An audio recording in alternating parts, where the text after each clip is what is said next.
In connection sa Ginoo Mr. Glenda katong mukaon tas lawas og dugo ni Kristo maliwat gyud ta niya. Karon akong gi-clarify si Monsignor Fred Quickenbeck. Monsignor, gusto jud ko masayod sa tinuod nga kay ikaw man karon nagsulti namo nga kun mukaon jud ka kada adlaw maliwat, daghan kayo nagsigkaon sa lawas ug dugo ni Kristo. Wa maliwat mong Senyor inig uli magpisting yawa sa mga anak. Ang batasan pati mga taas garbo na ang kasuko na ang kasina. Sus nga naagid in town, wa gyud mo usab mong Senyor. Unsa may kuan anak rason mong Senyor nga maliwat man ka, wa man lagi maliwat niya. Ay, kanimo Conchita, nga nung wala maliwat ni Kristo, kay ang nikaon ang mga bitok, dili siya.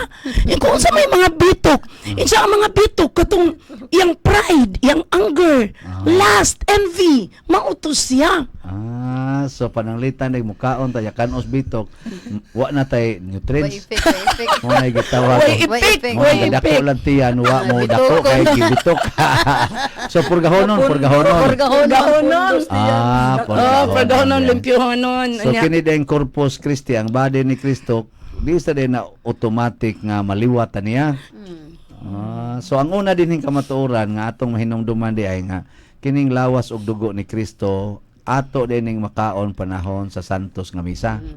Ginig pangalawat nato. Mo na importante ang pagtambong sa misa. Nya ighuman og dili ka mo kalawat, di ka maliwat sa ni Kristo totally kay wa man musod sa imong lawas si Kristo.